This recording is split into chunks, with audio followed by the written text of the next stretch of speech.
Junior NTR ప్రయాణం ఎటువైపు? మా అమ్మ వైపా? అత్త వైపా? ఎటువైపో తేల్చుకోలేనటువంటి పరిస్థితి.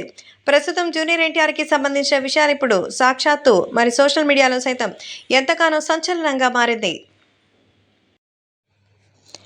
ఈ నేపథ్యంలో నందమూరి జూనియర్ ఎన్టీఆర్ తన ప్రయాణాన్ని ఎటువైపు కొనసాగించబోతున్నారు? జూనియర్ ఎన్టీఆర్‌కి సంబంధించి ఇప్పటికే ఎన్నో రకాలైన ప్రచారాలొస్తోంది.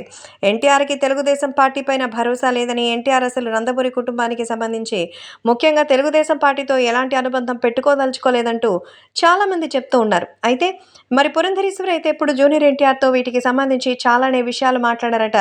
తెలుగుదేశం పార్టీ అనేది తాతగారు పెట్టిన పార్టీ, దాన్ని కించపరచకూడదు. అలాగే దాన్ని ఎట్టి పరిస్థితుల్లోనూ సరే దూరం పెట్టకూడదు. తాతగారు నీ మీద పెట్టుకున్నటువంటి భరోసాని ముందుకు నడిపించాలి అంటూ పురంధరేశ్వరి అయితే బాలకృష్ణకి అలాగే ఇక మన ఎన్టీఆర్‌కి కూడా చెప్పే ప్రయత్నం చేశారట. అందుకే ఇప్పుడు జూనియర్ ఎన్టీఆర్ ఎలాగైనా తెలుగుదేశం పార్టీకి సపోర్ట్ చేయాలని పురంధరేశ్వరి ఫుల్‌గా చెప్పారు. ఇది నందమూరి కుటుంబానికి సంబంధించినటువంటి ప్రెస్టీజియస్ సమస్య. రాజకీయాల్లో తెలుగుదేశం పార్టీని అణగదొక్కాలని చూస్తున్న వాళ్ళకి ఖచ్చితంగా ఈ ఎలక్షన్స్‌లో సమాధానం చెప్పాలని పురంధరేశ్వరి ఎన్టీఆర్‌తో అన్నారు. సో దీంతో ఎలాగైనా సరే తెలుగుదేశం పార్టీ అధినేతగా ఉన్న చంద్రబాబు నాయుడుతో కలిసి రాజకీయంగా ముందుకెళ్లాలని జూనియర్ ఎన్టీఆర్ డిసైడ్ అయ్యుకున్నట్టుగా తెలుస్తోంది. ఇదంతా కూడా దీని వెనుక ఉన్న మాస్టర్ మైండ్ ఖచ్చితంగా పురంధరేశ్వరి అట. అత్తమాట జవదాటనటువంటి అల్లుడు మన ఎన్టీఆర్.